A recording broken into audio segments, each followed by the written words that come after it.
taken at next week's commission meeting.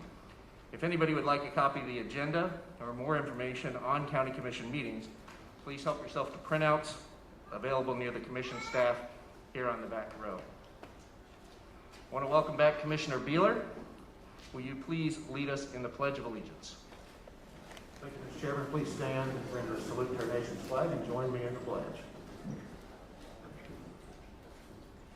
I pledge allegiance to the flag of the United States of America and to the republic for which it stands, one nation, under God, indivisible, with liberty and justice for all.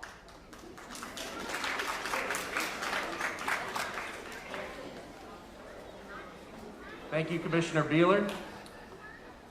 I'd like to give you a few moments to share some thoughts with us on your time away.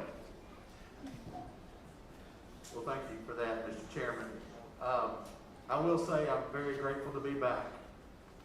Was a long and difficult time away. I do want to say a special thank you to Commissioner Hugh Nystrom, who I know went above and beyond the call of duty to make it possible for me to attend the September 1st meeting, even though he was not even going to be there or be chair at that time. So thank you to Commissioner Nystrom. I really just want to share a few things just about my experience and my perspective on the virus itself. I was infected with the COVID virus, got sick on August 18th, and had about a 2-week battle that was very, very difficult. I do not want to use this time that the chairman has so graciously afforded me to talk about mandates or health boards or constitutionality or anything like that. I know that's a different conversation, and it's one we're going to have. But I just do want to, from my own personal experience, just take the time to say that this virus is a serious issue. And I say that, and I know this is anecdotal, but I can only speak from my own experience. I became very, very sick. I don't have any underlying health conditions or any kind of compromised respiratory issues or anything like that. But I became very sick, and on August 27th, I was taken to the ER. Fortunately, through some testing there and the advice of the doctors, I was able to go home that day and actually began to slowly recover and actually began to walk into recovery on about September 1st. But the thing I think that got my attention the most, because look, there are a lot of things surrounding this virus that I don't care for at all. But having now had an experience with the virus itself, the thing that probably got my attention the most was the day that I went to the ER on August 27th. There were actually 6 people who are within my circle of acquaintances and friends in my community that were hospitalized with this COVID virus. Several days later, my father was hospitalized for 5 days with the COVID virus. Now, full disclosure, unfortunately, my dad recovered well and he's doing fine. We were just concerned because of some other issues that he needed to go to the hospital, and the doctors wanted to watch him for several days, but he's doing great. I would just say this anecdotally. Look, in my life, I have never seen a time when I had 7 people within my circle of friends who were hospitalized with the flu. So I would just say, this is not the flu. Now I know that many people get this virus and it's very mild. Thankful for that. 2 or 3 days and they're good. And I understand that and realize that. But it also can be very serious.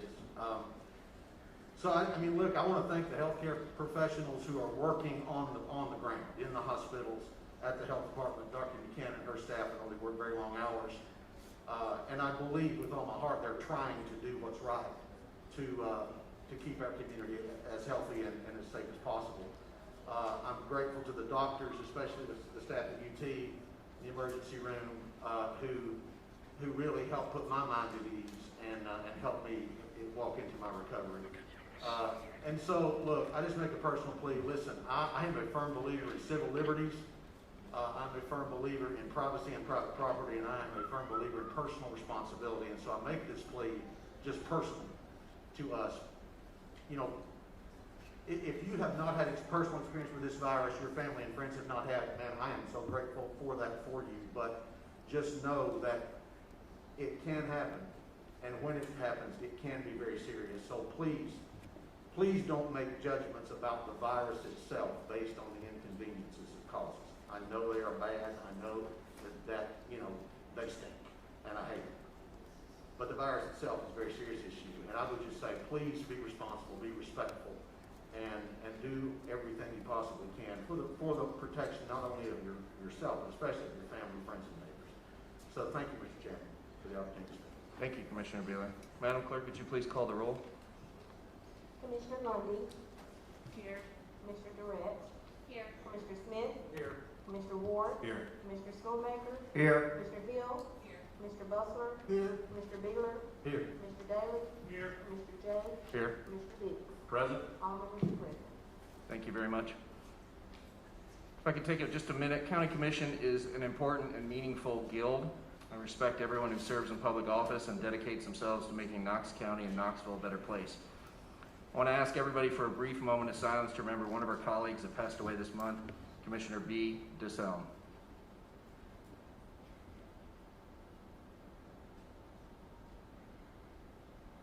Thank you very much.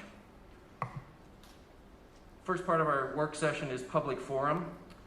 We have a number of people signed up, but we also have a duty to complete the business of Knox County. And so to balance the work before us tonight with the voice of the people, I'm going to welcome everybody who signed up to come and be part of public forum, and I will call your name and ask you to join us at the podium. But if I do not see any major disagreements amongst my colleagues, I'm going to limit the amount of time to 3 minutes per person. And I'm not seeing any objections. So everybody who is signed up for public forum, I'm going to call you in the order that I have here. You will have 3 minutes to speak. I will ask for your name and your address for the record. And please, if you have multiple people in your group and you would like to consolidate into one person speaking on behalf of people, that's okay with us. But I want to welcome first to the podium Mr. Ken Castle. Mr. Castle, are you with us? Cassell? Mr. Cassell? Okay, if somebody sees him, he can come back. Mr. Murphy, are you with us tonight? I think he is talking on a zoning matter, so as usual, I'm going to put him close to number 68. Mr. Mike Arms, are you with us tonight? Mr. Arms? Teresa Sexton? Ms. Sexton, are you with us this evening? Ms. Teresa Sexton? Striking out here tonight. Constance Every, are you with us? Ms. Every, would you please approach to the podium? Give us your name and address for the record. You have 3 minutes. My name is Constance Every, 301 North Charlie Drive, Knoxville, Tennessee, 37914, home of record. I'm going to be real right to the point. I'm not here for COVID because COVID is not killing black people faster than the killings that we have in our community. In the last week, we have had 5 murders a day. Yet, Knox County Sheriff Department, KPD, Tennessee Highway Patrol, TBI has done absolutely nothing. June 7th is when we started seeing a spree of murders break out in our community. Current today, there is 111 aged 20 years and under dead African-American male primarily today. The question is, when are you all going to do something? See, don't play the Black Lives Matter card in this matter, because this ain't about Black Lives Matter. That's the kicker. See, Black Lives Matter is about police brutality and injustice of the justice system when a black man or white man commits the same crime and the black man goes away for the rest of his life and the white man does 5 minutes in jail and out the door. That's what Black Lives Matter about. Today, what we're here about is killing going on in our streets and the negligence, the arrogance, and almost the flat-out deflectiveness in behavior and practice of the county, the city, and its multiple officials. I guess because it's not your community, you don't give a damn, right? That's how it goes, right? It ain't my problem because it ain't my people. But like I keep telling white people, dear white people, when the black people kill all the black people up, who they gonna kill next? You. That part.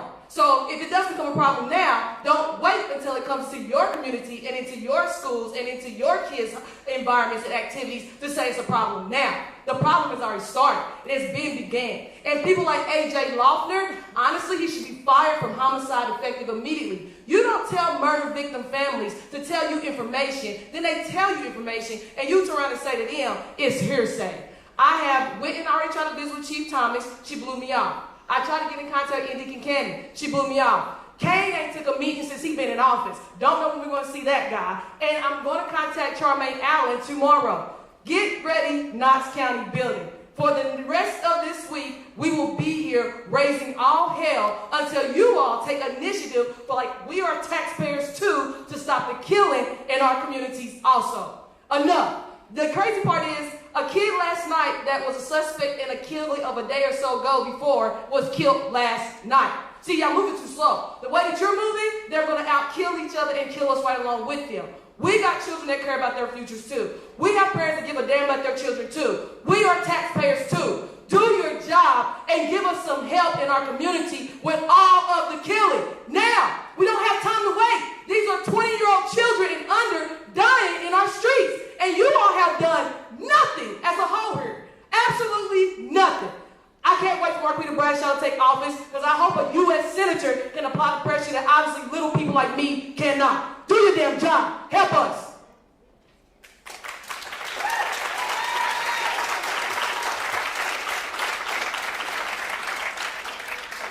Before I move down the list of people who are here to speak in the topic related to the Board of Health, I'll do one last call for Mr. Ken Castle, Mr. Mike Arms, or Ms. Teresa Sexton.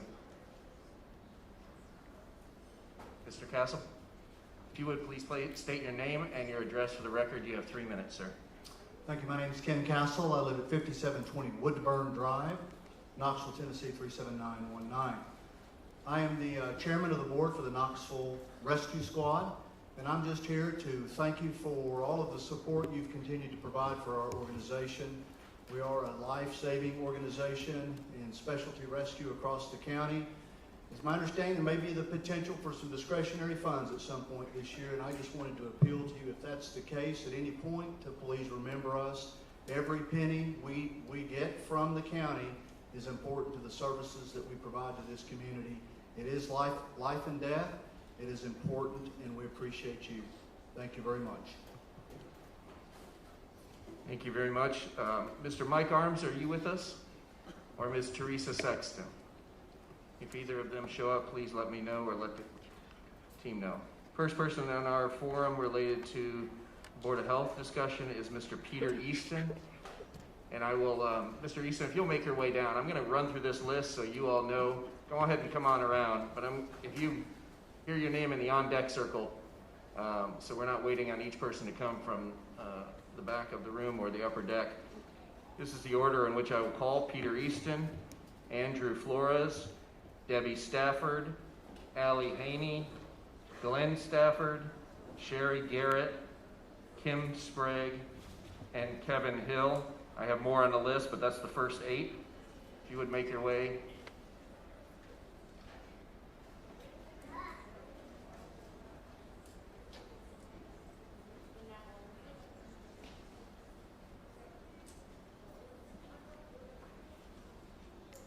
We'll also remind everybody we do have a second public forum at the end of our work session.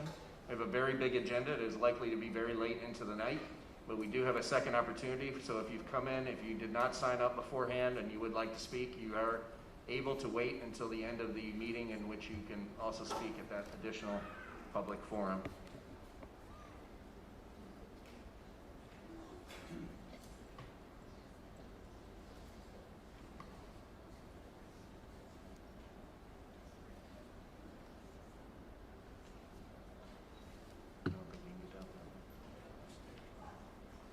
If somebody would check to make sure that door, you may be trying to come out through that door over here on the staff side. If you guys could just make sure there's nobody stuck outside. You want us in order? Is Andrew Flores available? Okay, Mr. Flores, while the others are joining, all Mr. Easton, if you would please approach the podium, please state your name and your address for the record. You have 3 minutes, sir. It's Andrew Flores, 1011 Lancewood Drive, Knoxville, Tennessee, 37920. I wanted to give a quick story and then a point. There was a gardener, and the gardener had a plot of land, and he tilled that land up, and he planted beautiful flowers and bushes in that land. And it was the envy of everybody who walked by, and people planted gardens around that center garden because it was so beautiful. He knew he needed one more thing, and he went and he got a plant. That plant was a vine, a flowering vine, and he put it in the land, and then he walked away from it. And he took care of it the best that he could, but eventually he was called to do something else. When he came back, that vine had gone everywhere. It had gone all over his garden and all over the surrounding gardens.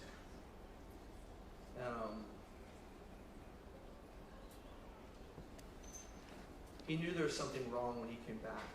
So he pruned back that plant, and he pruned back that vine. And then he knew that in order to get rid of the vine, that he had to dig up the root. So he dug out the root and he removed the vine from the garden. Only then could he then replace the dead plants and untangle the remaining vines from the bushes, and then bring his garden back up to where it should have been, to where it's beautiful again, and where people came about looking at it and thinking that it was beautiful. That garden is Knox County. Those flowers are the people of Knox County. Those bushes are the businesses of Knox County. That vine is the Board of Health. And that vine left unchecked has gone all over and marred Knox County. It has destroyed businesses. It has destroyed individuals. You are the gardeners. So is Glenn Jacobs. So is India Kincannon. And it is your job to prune back and check when we have an issue. I know that there is a resolution that's being offered to dissolve the Board of Health. We are asking for a complete dissolution of the Board of Health, and then to go to the root, to go back to the documents, and to reword the documents so that this cannot happen again. And in this way, Knox County will be beautiful and desirable, and people will come back here, and it can be restored. Thank you.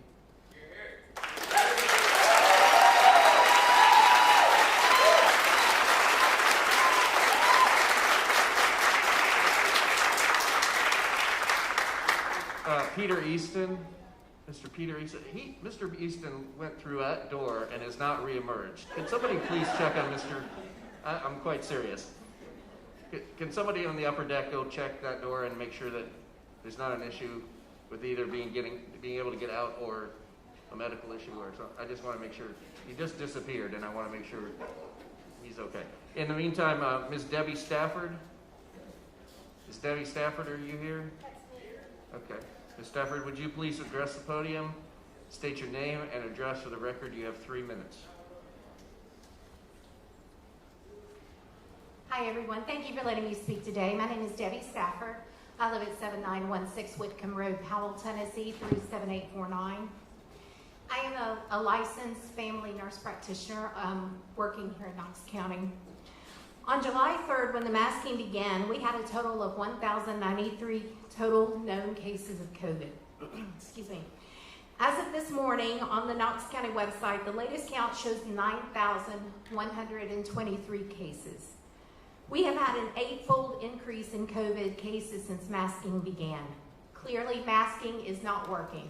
And I mean no disrespect to anyone in this room, but as I look around this room, many of you wearing a mask aren't even wearing them properly. They're below your nose, you're touching them constantly.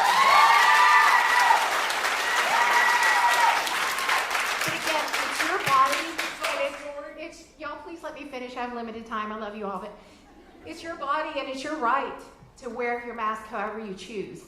But to think that when you're constantly touching your mask and you're wearing it below your nose, you are not preventing pathogen spread. In fact, in some cases, you may be increasing it by touching items that other people then touch and then touch their mask. This is a very real issue. There are 470,000 Knox County residents. We've had a total of 1.94% of our population knowingly contract COVID. This means 98% of our population has still not knowingly had COVID or has had COVID at some point and recovered.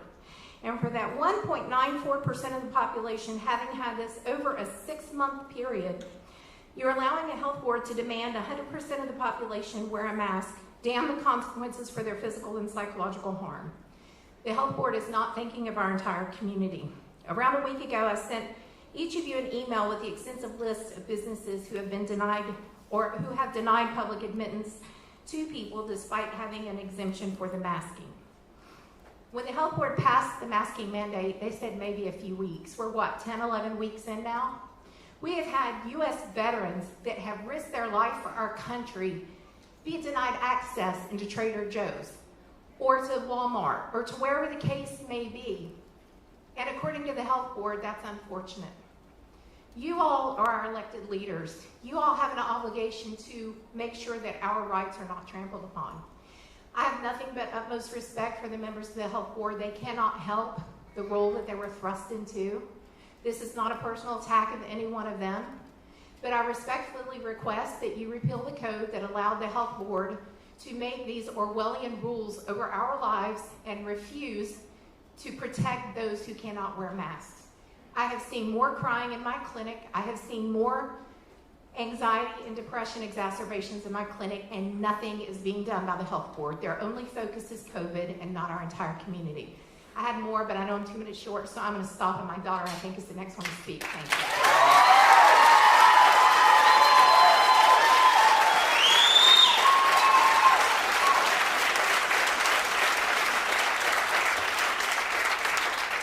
I'm going to go to Allie Haney next, and then Mr. Peter Easton after that. Ms. Haney, please state your name and address for the record. You have 3 minutes. My name is Allie Haney, and I live on Whitcomb Road in Powell, Tennessee. I want to tell you the impact COVID has on my life. When COVID first started, I was looking forward to Camp Koinonia. It is a camp for people with all types of disabilities.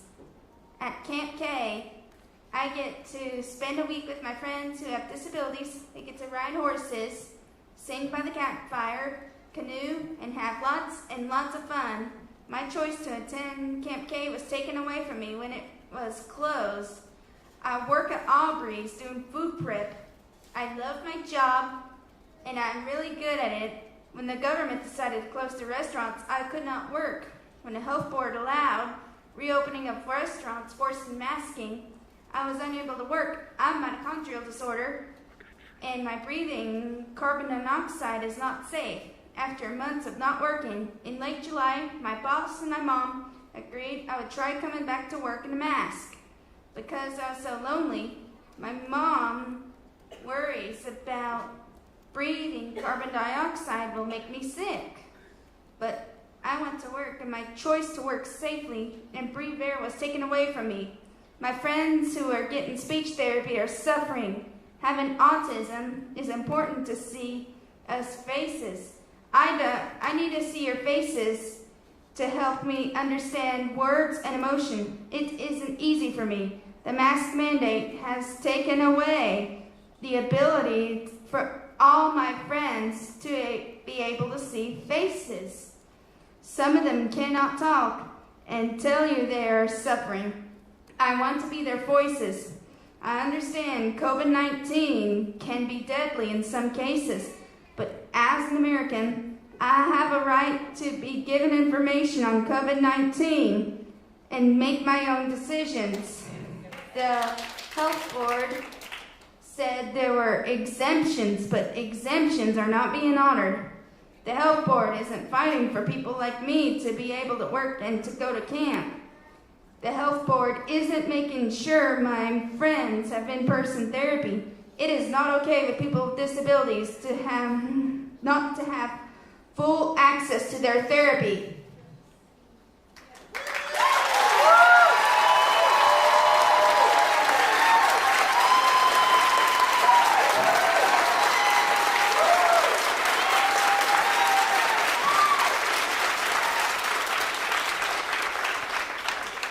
Can you please state your name and your address for the record? You have 3 minutes, sir.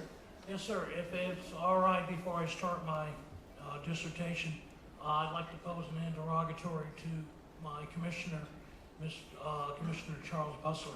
Is that okay, sir? It's not. You have 3 minutes, but this is not a back and forth question segment of our meeting. Yes, sir. Weave that into your questions, please. My name is Peter Easton, and I reside at 6901 Ivy Stone Way in Knoxville, Tennessee, up in Halls. There's been no power given to the Knox County Health Board by the Knox County codes that allow for creating mandates with criminal penalties, per the Knox County ordinances that outline the function of the board.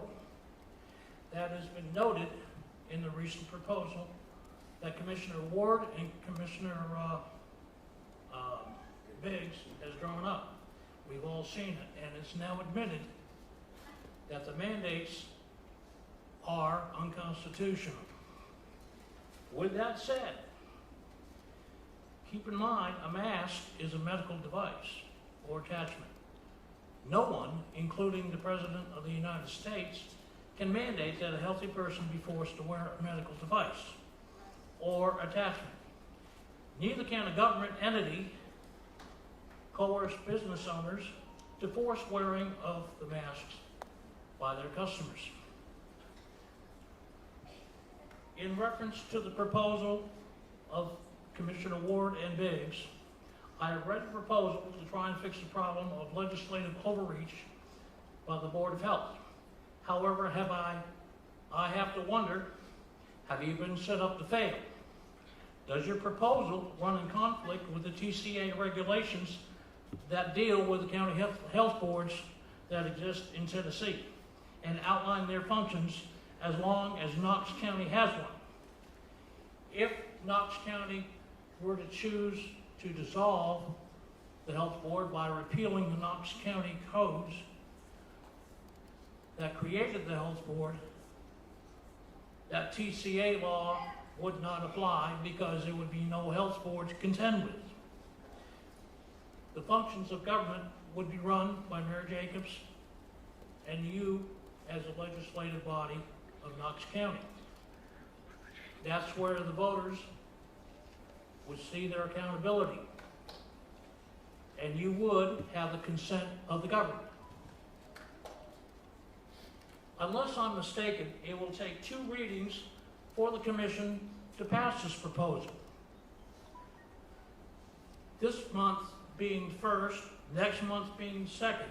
And I have to wonder if some office, either with the county or the state, or a judge from a law court, will mention that it is not lawful. You know there's going to be challenges. We all know it's coming. After it is struck down, or after it is found not to be constitutional, then we're back to the original problem. Please wrap up your comments, sir. If I may finish, sir. It is with that said that I will support an urgent action via an emergency resolution to dissolve the health board and the unconstitutional mask mandate by repealing the Knox County codes that created the health board. I had initially submitted that in a letter to my commissioner, Charles Bustler, and for some reason it has not made the agenda. I have to ask why. Thank you very much. Thank you, Mr. Easton.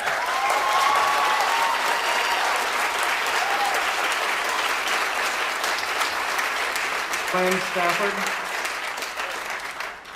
Stafford. Please state your name and your address for the record. You have 3 minutes to address commission. Thank you. My name is Glenn Stafford. I live at 2916 Whitcomb Road, Powell, Tennessee, 37849. Thank you for giving me the opportunity to speak to you today regarding what I and many others see as an overreach of the Knox County Board of Health.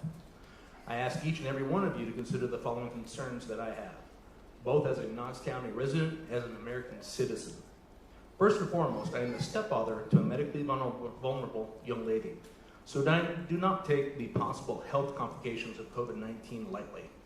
But I do know that many people in government and in the media have made a mountain out of a molehill regarding this virus. From everything I've heard and read, although COVID-19 can be deadly to some, there is still a 99% recovery rate. 99%. Let me be clear, in no way am I belittling those who have died from this virus, nor am I disregarding those who have serious risk from this illness. I know that it's terrible for certain individuals, and I want those people who are at risk to stay home, stay safe, and stay healthy. But what gives the health board the right to quarantine the rest of us who are perfectly healthy? People have had no known exposures, and you want us to do it for weeks and months on end? We're supposed to run and hide? We're Americans. Where's the logic in that? Where are your endorsements for healthier living? Who among you is going public and encouraging organic diets? Who's screaming for us to get more exercise, drop weight, strengthen our lungs, check your vitamin levels? The rules that the health board have created regarding masking are utterly ridiculous. First, they gave us a list of exemptions that they aren't even enforcing or following. Second, most people who are wearing masks aren't even doing it properly to prevent any spreading, thus causing more harm than good. I find masks sitting in empty shopping carts, on the grounds in the parking lot, on the faces of people driving alone in their cars, which just saturates the mask further. Okay? I see masks on people who are out walking by themselves. Shouldn't they be trying to get as much fresh air and oxygen as possible? When I'm in the grocery stores, I see people wearing masks with their noses sticking out over the mask. Sorry, but in school I was taught that both the nose and the mouth were part of the respiratory system. Third, people are being kicked out of places for not wearing a mask, even when those people state they are the valid medical exemption. But these businesses are not honoring these medical exemptions. I ask each of you, why are you not defending these citizens? Why are you not holding the health board accountable for not protecting them? With their medical exemptions, why aren't businesses being fined for failure to follow up on the exemption part of the mandate? Lastly, what is with this 11 o'clock p.m. curfew they've implemented? What scientific data shows COVID-19 germs get stronger at 10:59 p.m.? Mr. Stafford, your time is up. Thank you very much for your time. I appreciate it.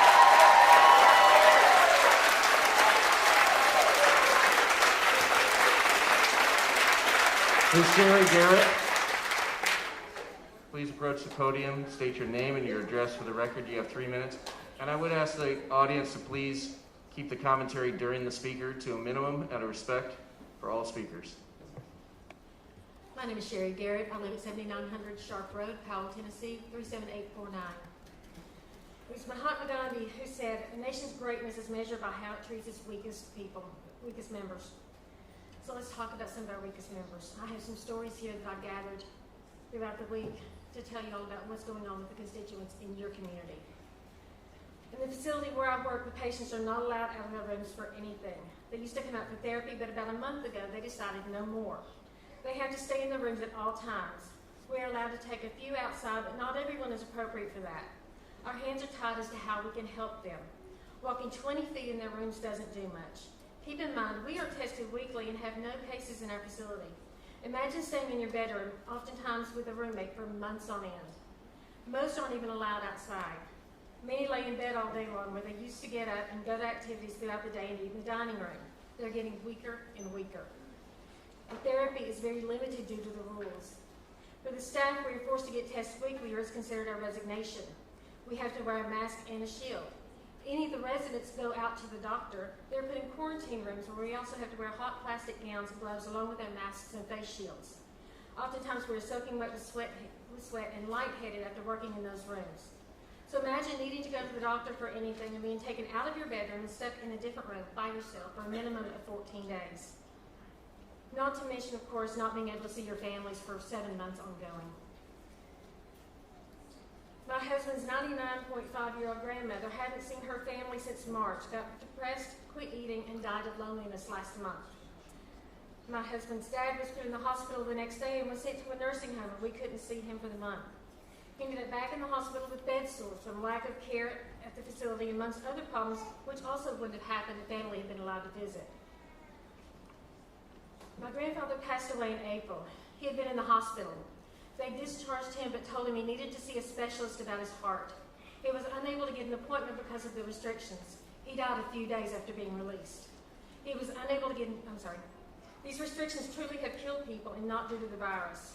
My mom, aunts, and grandmother had to fight for the family to be able to see him at the funeral home and attend his burial. At the burial, we had to maintain social distancing. I still have not been allowed to hug my grandmother. There's a lot more, but with the time limit now, I can't go through all of them. But there are children who are hospitalized who can't have both parents with them. They may be able to trade out, maybe not. Are you going to be their voice? Because these are your constituents, these are the people that you represent. And somebody needs to represent them and speak up for them. Thank you.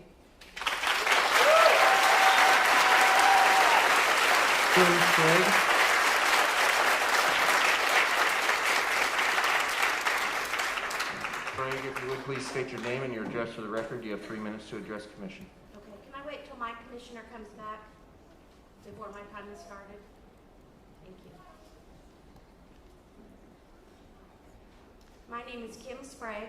I'm new to the area, but I live at 12017 Inglecrest in Farragut, 37934. I moved here from Southern California, where I've lived more than 50 years, my whole life. I thought it was the most beautiful place on earth. This is a nice place to come to, but I didn't come here for the beauty. I was driven out of my home state because of liberties being taken away from people.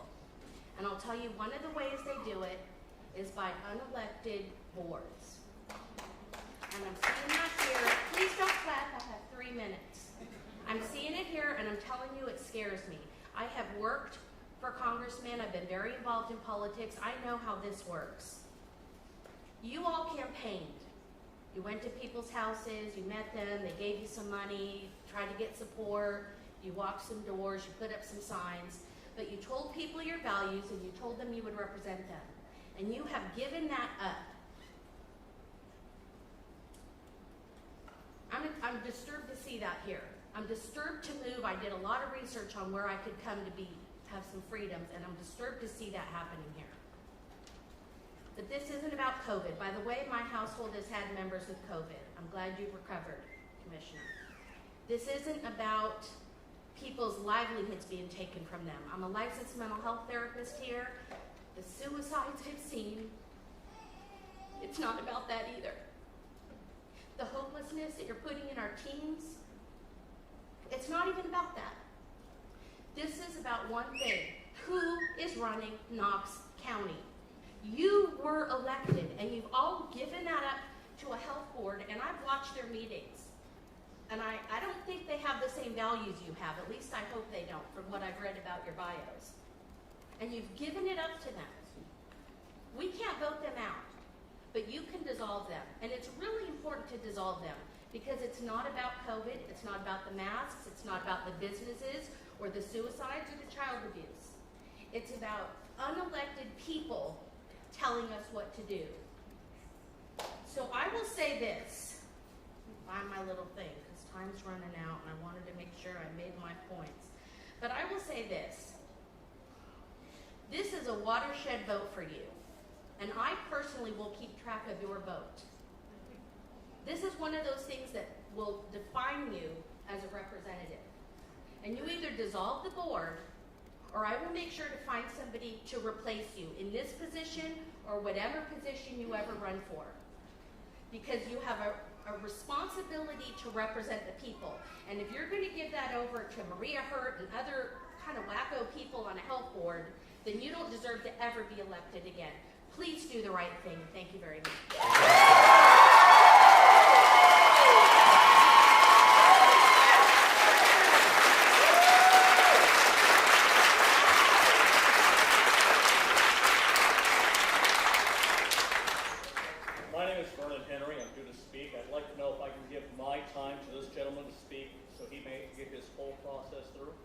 We planned for 5 minutes, and that was limited without notification, so that's the logic. Mr. Henry, you can give up your time, yes. 1 second, Yes. sir. I want to also ask, is Miss Teresa Sexton, has she arrived? I only keep asking because she was traveling from very far away and Understood. contacted us many times this week. Okay. So I am able to give my time to him? I will give you 5 minutes, Mr. Hill, Okay. and Mr. Henry, I will take you off the list. Coming up next in the on-deck circle would be Mr. Todd Fromeyer, Mr. Benjamin Ream, Mr. William Wilson, Ms. Julie Gautreau, and Ms. Allie Cohn. Please make your way to the lower level. I assume you're Mr. Hill? Yes. If you would please state your name and your address, and I will give you 5 minutes, and then I will revert to the 3-minute mark thereafter. Kevin Hill, 509 Cambridge Street, South Knoxville, 37920. The statutory powers given the Board of Health flow from Tennessee Code 68-2-603. It is important to note that in this statute creating the option for a county board of health, there is no power over the board given the county legislative body except removal of members for cause or the ability to dissolve by revoking the ordinance creating the board. In terms of conflict between the ordinances and the regulations of the county board of health, the statute states regarding the general powers of the Board of Health that it shall adopt rules and regulations as may be necessary or appropriate to protect the general health and safety of the citizens of the county. The regulations shall be at least as stringent as the standard established by a state law or regulation as applicable to the same or similar subject matter. Regulations of a county board of health supersede less stringent or conflicting local ordinances. The statute specifically states that their authority supersedes a less stringent or conflicting ordinance. I would say that includes a resolution by this body as well. While I agree the board is acting inappropriately, it would seem the current resolution is trying to make 2 wrongs a right by violating state law or being unlawful. The only remedy afforded this county is to recognize that a county board of health is an unnecessary institution that might have served a purpose in an era of less sophisticated information systems, but in our digital age, it has outlasted its value. For the opposition to the dissolving of the Board of Health to say we cannot manage under the same system 89 other counties in Tennessee have is for them to say the rest of Tennessee has failed in its response to this health crisis. Because this is not a lawful resolution, the city of Knoxville will likely reject it, resulting in county citizens inside the city suffering under the KPD enforcement of the regulations because the board will still exist. Under this confused situation, businesses outside the city will be concerned that this resolution isn't lawful, and so under the confused state created by the resolution, these businesses will default to compliance to the health board so as to not risk their necessary licenses. It seems that the rationale for this resolution is that the health board has violated the constitutional rights of the citizens of the county. And so in a situation where there are already federal judgments also affirming this claim in regard to mandates or elected body, our elected body is about to stipulate constitutional violations that are suable for damages in federal court. Thus, the commission would be eliminating the need for a trial and enabling an immediate judgment, moving straight to the awarding of damages. This does not seem a wise action. Instead, a simple emergency ordinance to rescind original ordinance creating the board is a wiser direction. Our 89 sister counties still have effectively managed county health departments without a county health board of health. I remind you that in doing so, we are not becoming unscientific buffoons, as I suppose some are concerned we will be labeled. Instead, we are joining the other 89 counties in the state that are all subject to health regulations from the state health department. For those concerned that this will cause a loss of autonomy, allow me to remind you that your local health board by law would have to at least match statewide regulations anyway. All we gain by a local health board is the ability to be stricter than the statewide regulations. I suggest the commission use the power of emergency ordinances and emergency meetings to fast-track the timeline while still adhering to the legally obligated public notices so that there is a special meeting this Friday for a first reading to be followed by a second reading on this Monday of an emergency ordinance. then a second emergency meeting on the following Friday to vote on the ordinance itself. This gives us a 2-week timeline. The logic for exercising an expedited timeline is to quickly bring Knox County out of the state of being liable for lawsuit by pushing back that liability to the state of Tennessee. And I had a brief interaction trying to buy a bottle of water today with a business owner in the next to the brown bag. And when I told him what I was here for, he thanked me and wanted you to know he gave up his downtown apartment and has taken 2 jobs in this city for other restaurants so he can pay his staff. That's what this has done to our city and our county. Thank you, Mr.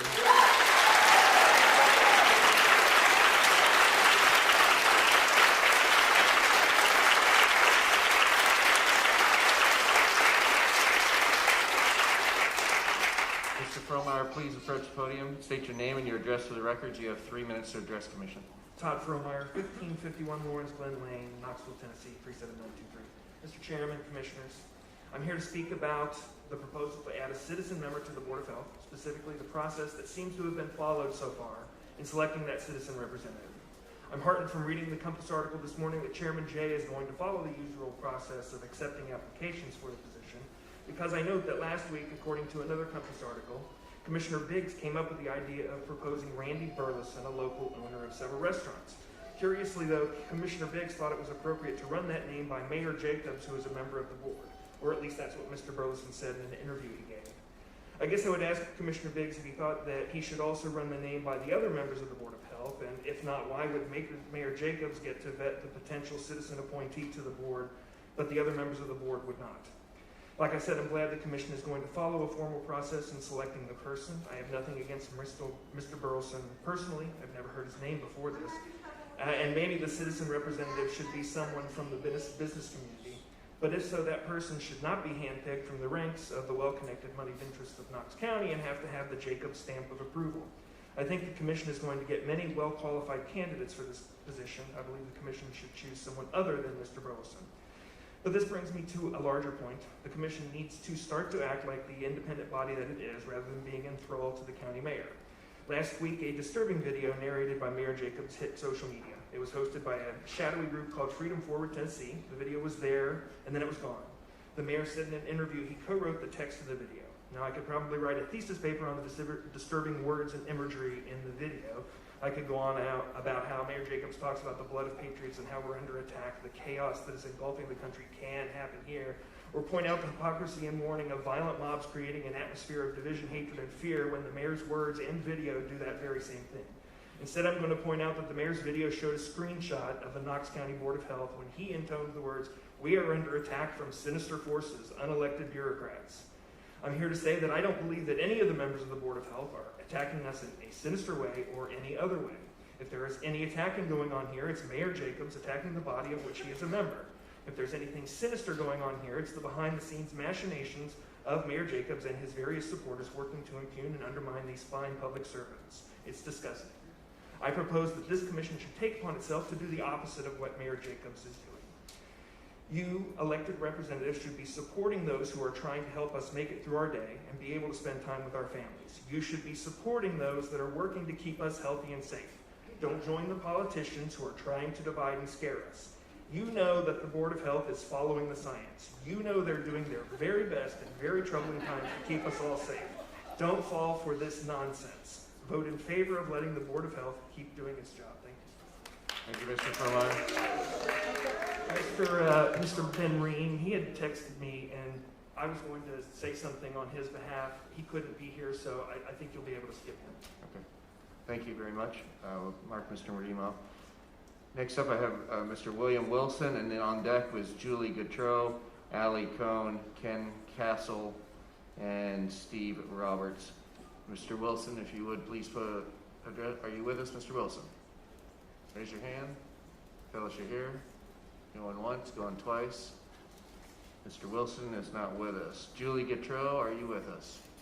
If you would please state your name and your address, and you have 3 minutes to address the commission. Thank you, Commissioner. My name is Julie Gautreau. I live at 313 Woodland Trace Drive in Farragut. I will note that is a conservative area where most of the excitement happens at Ingalls and other other stores and where I have observed people almost entirely complying with the reasonable mandates of the Board of Health, which is made up almost entirely of reasonable people who work in health-related fields, who qualify for their seats because public health is, in one way or another, their vocation.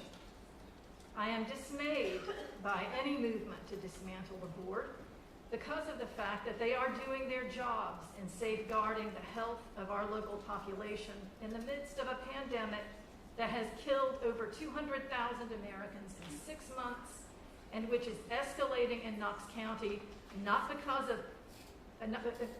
only because of non-compliance with safety guidelines. I would point out that 600,000 people died in the American Civil War between 1861 and 1865. The business of the Board of Health is, in fact, health. It is not business.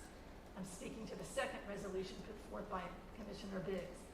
The job of board members is to protect the health of the local population, and they have done and continue to do a courageous job in dedicating themselves to that task. This attempt to eliminate the board is an attack on the safety of the people of Knox County. The creation of a seat for what will no doubt turn out to be any member of the Knoxville Chamber is not rooted in a concern for the lives of ordinary citizens. Its purpose is to weaken and ultimately neutralize a body of citizens whose sole commitment is to all our health and survival. Anecdotally, half of my family resides in Europe, where we saw what COVID unchecked did in Italy. Enforced masking and social distancing worked to control the virus in the countries that did enforce it, and only when those policies were relaxed did spikes recur. Talk about impact. I'm barred from seeing my family in Europe because my passport won't be recognized anywhere on that continent right now. I can't see them for Christmas. I haven't seen them in 4 years. I was going to go see them this year. We were going to get together. But I can't do that because of the willful, petulant non-compliance of people that cause inconsistent results in this country. Because of places outside of Knox County that don't impose these reasonable restrictions. We are lucky that we have a Board of Health that gets it. We are lucky that we have a Board of Health that is doing everything it can to suppress this virus in our community so that we can get back to our normal lives as soon as possible. Thank you. Thank you very much. That is not appropriate, and you'll be asked to leave if that continues. Everyone, we have opposing sides of this issue. We have a lot of people that are very charged up in this room. Be respectful of the people regardless of their position. They will be respectful of you, and we will all hear each other's voices. Understood? Ms. Allie Cohn. Ms. Allie Cohn, are you with us? Mr. Steve Roberts. Mr. Steve Roberts, raise your hand. Are you with us? Yes, sir. Please approach the podium, state your name and your address for the record. You have 3 minutes to address Commission. Thank you, Mr. Chairman, members of the Commission. My name is Steve Roberts. I live at 2734 Arbor Place, 37917 here in Knoxville. I hold a PhD in political science with expertise in intergovernmental relations, especially regarding regulatory agencies. I have served on boards like the Knox County Board of Health under 2 governors, Alexander and McWhorter. I have spent 33 years being one of those sinister bureaucrats. I'm here tonight to tell you that this board is absolutely essential. And even though they were created by the state legislature, any official position like a resolution that you guys take will be known as the position of Knox County and the Knox County Commission. I shared with you my credentials, part of them anyway, for one purpose and one purpose only, and that is to try to give some credence to my comments and hope that you find them and they have merit. We look to our members of government, elected or appointed, to provide guidance, to provide protection, and to address the issues that state statute may not be able to address, and more specifically, issues that happen in Knox County. A state law applies to 95. Who knows better than what Knox County needs than the folks that live here? You guys, Mayor Jacobs, and the Knoxville Board of Health. These people are on the board because they have training, experience, and they can advise us. They also have the authority to make decisions when we will not make them ourselves. There would not be a need for the Knox County Board of Health to issue additional regulations if we would do what we were supposed to do. I would hate to think that what the account of deaths would be if the Board of Health had not done some of the things that they have done. They are not sinister bureaucrats, and they are not ordained by the media. They are, in fact, ordained by the lives that they have saved. I think that one thing is that we need to remind ourselves, and that is the bottom line, the take-home lesson from all of this. We've all been impacted by COVID-19 in terrible, terrible ways. Some people have lost family members, and that's the point. This is life and death. This is not a matter of losing liberty. This is not a matter of losing freedom. This is life and death. And that's what these dedicated servants have provided us. Thank you. Thank you, Mr. Roberts. Christine Cruz. Christine Cruz, I'm going to go through the list while you make your way down. First it will be Christine Cruz, and then Mr. Andy Fox, Charles Craig, Deborah Thomas, Terry Titshaw, Rick Roach. In that order.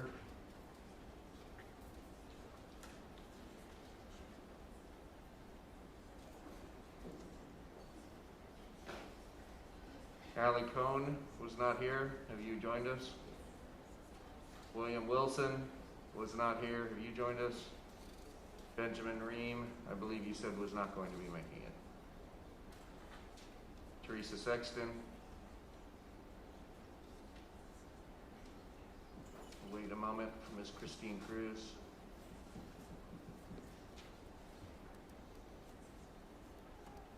Christine Cruz, Andy Fox, Charles Craig, Deborah Thomas, Terry Titshaw, and Rick Roach, please make your way towards the podium in a moment, in that order.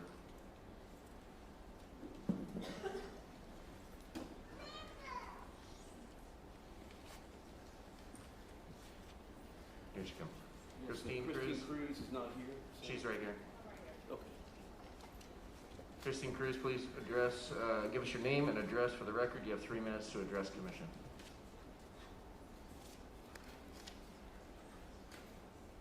Good evening. My name is Christine Cruz. I'm a new resident to Knox County, 1921 Lions Bend Road, Knoxville, Tennessee, 37919. We moved here, I moved here about 6 months ago. My husband started his position about a year ago. So how did we get to the point where 8 appointed, unelected, and unaccountable professionals and 1 elected mayor who is representing the citizens of Knox County determine whose lives are more important, which businesses thrive and fail, how our children learn in this new normal environment where parents have no voice to dissent?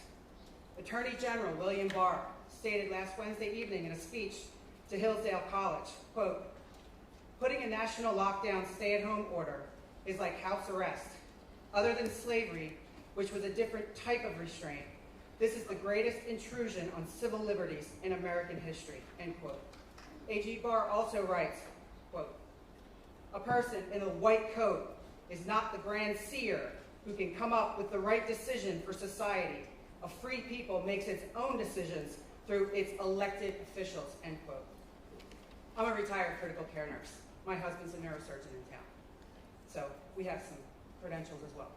So when the pandemic arrived in the U.S., the first shutdown was imposed on a willing American public to help flatten the curve and not overwhelm the hospital capacity. that was supposed to last 2 weeks.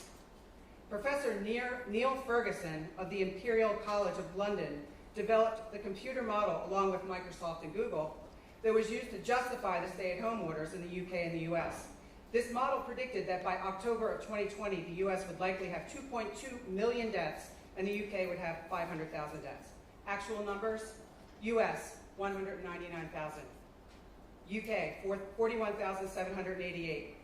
So he was just off by about 2 million. The model was so flawed, it never should have been used. That's what all this is based on. This was the first attempt to force America into compliance. Even Dr. Birx stated during a White House task force press conference that we have never tried this before, talking about shutting down the economy, the country. The government continues to change the rules of the game after it started, with ongoing endless mandates and increased restrictions without scientific data to support such measures.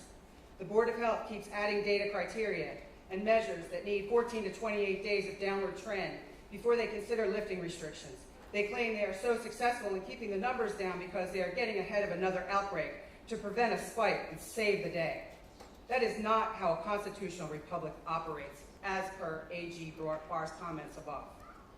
If it was so easy this time to take our rights away, how difficult will it be next time? The path to hell is paved with good intentions. Many members please wrap of the up your comments, please. You out of time? I prepared for 5 minutes because I was told it was 5 minutes. I understand. Please wrap up your comments. 30 more seconds. Please wrap up your comments. I'll give you 30 more seconds. Okay. I'm here speaking for, my kids are grown and they're out of the house. So I'm not at risk for embarrassing them in school or putting them at risk of being shunned by classmates or anyone else that could affect them in a negative way. I'm here to try to speak for the business owners who would love to be here, but they're afraid of repercussions from the Knoxville Board of Health. I am pleading to you. The Knoxville Board of Health has great intentions. They are accomplished people in their field, but they don't have the big picture. They can't see how it's affecting the people who didn't get diagnosed for breast cancer because they couldn't get a mammogram. I mean, this is bigger than COVID. And, mammograms, colonoscopies, all kinds of medical patients who have heart issues. They're afraid to go to the emergency room because, they're having chest pain. They can't go because they're afraid they're going to get COVID. And then they die at home because they didn't seek attention for their medical care when it was preventable, the damage was preventable. So I'm here speaking for those people. I'm here speaking for especially our children who are being indoctrinated and the fear is being put into them that if they don't wear a mask, they're going to die.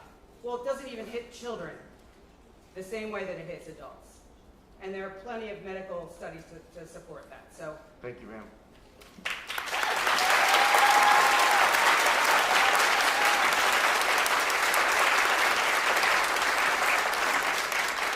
Andy Fox. Andy Fox, 2356 Winters Drive.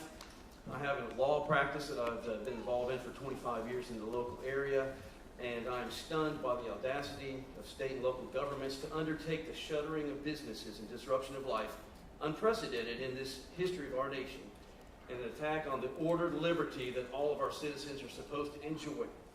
And it's my legal opinion that the County Board of Health is exposing this county and its taxpayers to lawsuits, including lawsuits for damages. A little bit about my accreditation.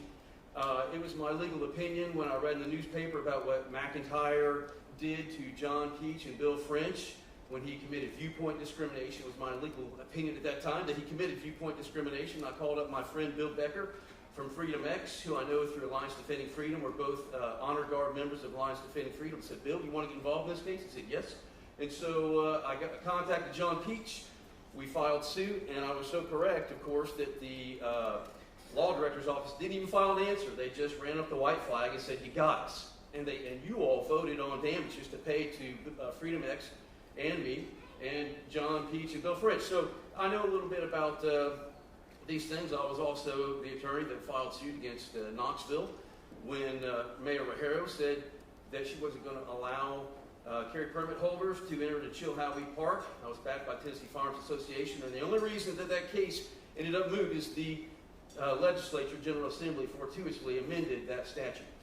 So it's my opinion that the county is exposed, of course, to declaratory judgment action regarding the mask mandate, because anybody that doesn't have COVID or is asymptomatic, there's no proof whatsoever that these masks are effective in slowing the spread. And so, therefore, they're going to have a real interest in this case, and unless the county has proof, they can't enforce these mandates. It's a violation of rights. Also, there's a Fifth Amendment, 14th Amendment right to pursue an occupation. That, not just a crackpot lawyer theory, this was validated by Judge William Stickman out of the Western Pennsylvania Federal Court. And he said that these rules that you can have some businesses open and some not open, those are arbitrary, thus there is no rational basis for these, and that exposes this county to that. Now, of course, if under color of law people are being deprived of their rights, then a Section 1983 lawsuit may lie, and that involves damages and attorney's fees. But we have our own homegrown takings clause in Tennessee. It's Article 1, Section 21, which states that no man's particular services shall be demanded or property taken, etc., without just compensation being made therefor. Now, the Supreme Court has found that the Fifth Amendment right in the takings clause in the United States Constitution is self-executing, and I don't think there's any reason why this wouldn't be self-executing. But the Tennessee one is different because it not only talks about property, it talks about no man's particular services, and that is their right to work. And so I think under the Tennessee Constitution, there's going to be a claim against the county for all businesses who have been shuttered. And it's the county board of health that's allowing this, that's doing this, and you're allowing it to happen. And so why am I doing this? Why am I saying this? Just a few more seconds, please. I also prepared 5 minutes. I'm doing this because of the old Edmund Burke statement that the only thing necessary for the triumph of evil is for good people to do nothing. And so, you all, it's evil, first of all. Not only do I think it, but the people that drafted the Tennessee Constitution and voted on it thought it was evil for somebody's services to be denied. A regulatory taking that takes their services, that keeps them from working. They thought it was evil, and they put it in the Constitution. And you all are allowing this evil to continue. It's evil to take somebody's services and expect them to bear the loss and not the rest of the community. That's evil. Now, you can do something about it. This measure that you're proceeding with, that is preempted by the state law. That's not going to cut it. You're going to have to terminate the County Board of Health. You're going to have to repeal that ordinance. Thank you.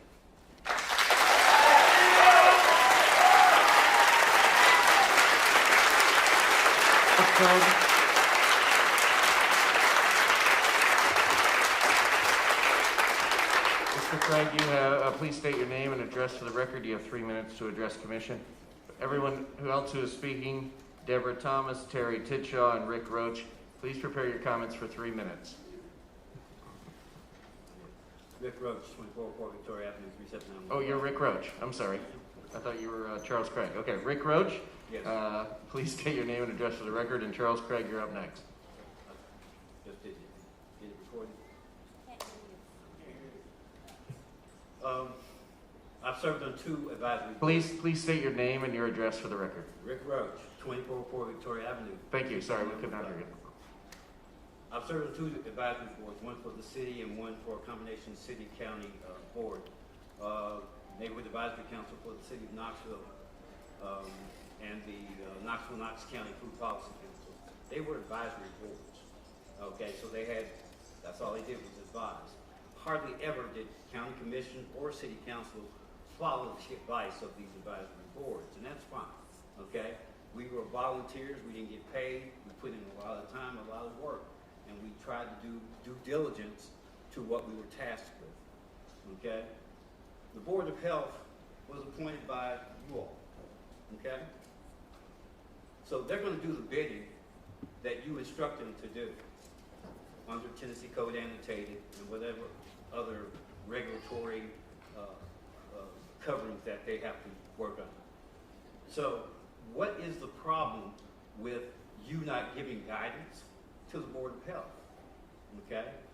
The reason we're in this position right now, let's be honest. Back in March and April, we had a county mayor that didn't really take hold of this, okay, and did not want to implement common sense practices for the county of Knox. If that had happened, we wouldn't be here right now, okay? We would not be here. And you all know it, okay? But you let it happen.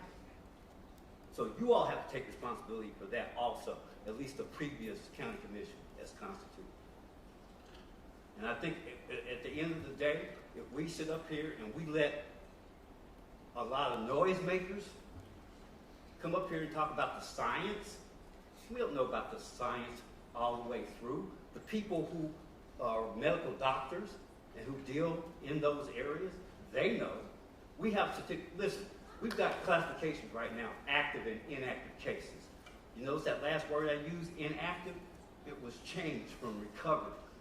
Okay, there's a reason for that. The CDC did that for a reason, because inactive more accurately reflects. This thing changes day to day. The conditions change day to day. Okay, you have to be flexible enough to understand that. That's what has not happened. That's what has not happened in this case. And people are suffering. I just had a woman who was my second mother, just died. She didn't have COVID-19, but guess what? And I'm going to ask for my extra minute that everyone else has got. So, but she died twice. Okay? There won't be a normal funeral for her and her family and her friends and her loved ones, okay, to come and remember her. Okay? So that everybody's going to suffer a little bit. But if we have had a little bit of sacrifice and a little bit of common sense at the very beginning of this whole thing, back in the spring, we wouldn't be here right now. And every one of you, again, I emphasize this, every one of you know it. Okay? And it's time for you all to step up, okay, and act like adults. Thank you. Thank you, Mr. Roach. Mr. Charles Craig, are you with us? Please raise your hand. Thank you, Mr. Craig, please address the podium. Give us your name and your address for the record. You have 3 minutes. Thank you, sir. Charles Craig, 7766 Bell Chase Lane, Knoxville, Tennessee. I want to say that I was one of the people who was most proponent when this started of wearing a mask, social distancing, being careful. I've worked both in and out of the medical field. I've worked with people who have compromised immune systems, and I did not want to see any of them die. And while the numbers were unknown, I was willing to work. I was willing to do whatever it took to keep people from dying. But I have to wonder when I see that while nationwide it's different, in Knoxville, we had 2,100 people die of the flu last year. I know COVID does not have that many. I'd have to look at the exact number. I think it's around 100. My question is and I understand COVID, for people who are immunocompromised, is a very dangerous disease. But my question is, why was the Board of Health not mandating masks last year with flu if it was that deadly in Knox County? Why are we here at this point for COVID and not for that for flu or some of the other pandemics that have happened? So I do not necessarily like dissolving the Board of Health, but if we do not feel like we as the people have representation with what is being legislated, that is harmful to the American way of life and the American way of thinking. And I do not want to see that happen. I do not wish to have to take drastic steps, but if that's what's required, that may be what we have to do. Thank you very much. Thank you, sir.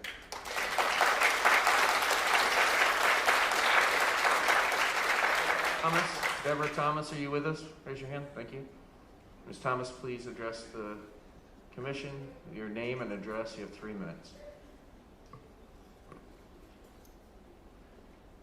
Thank you for letting me speak today. My name is Deborah Thomas, 428 East Burwell Avenue in Knoxville. I have been watching the Knox County Board of Health meetings since June and have been impressed with the professionalism and preparedness of the board members. They do not make decisions lightly, but based on science and responses to measures in other communities. I'm against the resolutions that might limit the powers of Knox County Board of Health. I am also against a citizen appointment. If that citizen is from the restaurant business, then it is a conflict of interest, much like assigning a fox to watch a hen house. Knox County board members are appointed to allow them to do their jobs in a nonpartisan way. Our metro area needs an independent board that can adjust regulations to meet the community's needs, not a generic recommendation from the state level that might be fine for smaller populations. This is not about individual liberties, but doing what is best for our community and taking care of the most vulnerable, including the elderly and those living in crowded conditions. Let the powers of the board remain intact. You don't change the rules in the middle of the game. These issues can be addressed at a later time when the county is not in crisis. Don't let us be held hostage by bar owners and people that don't understand the necessity of wearing masks. Businesses will be further impacted if there's a second wave, or worse, if we don't get this first wave under control. And I would also like to point out that people that support the mask mandates and crowd limits are going to be very hesitant to come down here to this arena and to venues like this where there are large numbers of people. Thank you for your time. Thank you very much, Mrs. Thomas. Terry Titshaw, are you with us? Last call. Teresa Sexton, have you joined us? She is not. Kevin Murphy, I'll call your name again on number 68. That concludes a portion of public forum for the Knox County Commission meeting.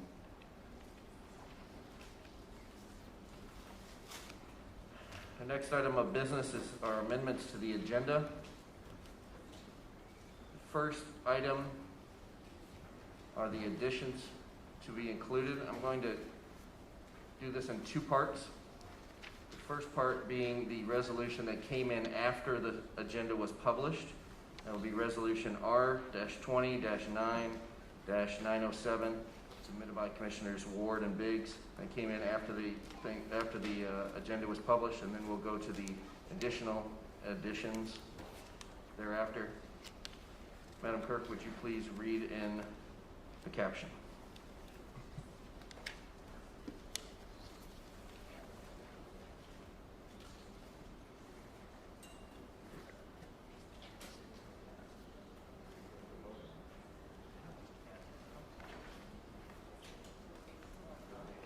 Okay.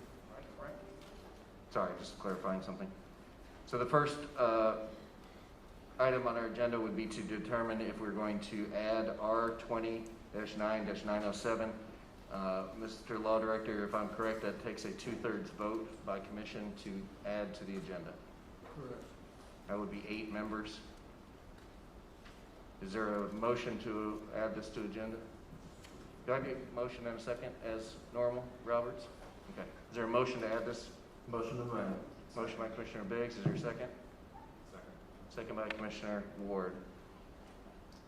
Is there any discussion?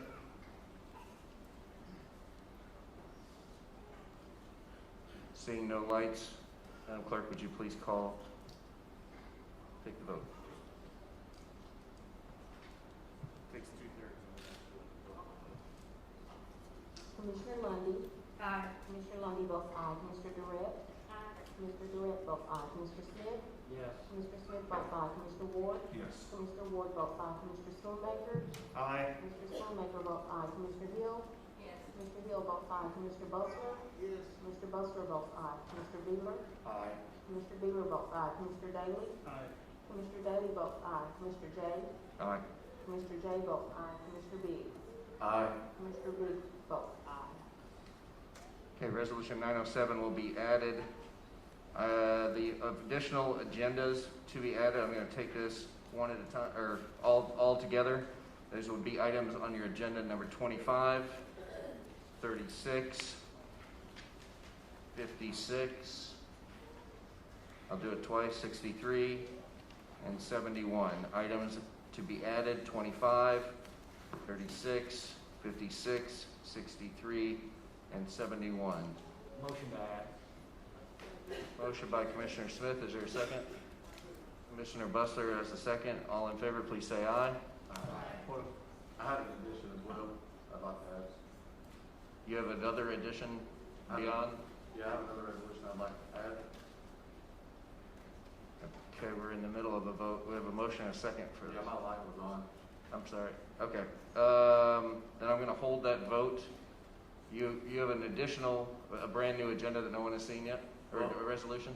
Well, this was actually included in the agenda committee meeting, but my resolution was changed whenever it was placed upon the agenda. So I'd like my original resolution R-20-9-111 to be added to the agenda pursuant to Tennessee Code annotated 68-2-601 and appointing Randy Burleson to serve as the representative of the Knox County Board of Health. Can I have a copy of that, please?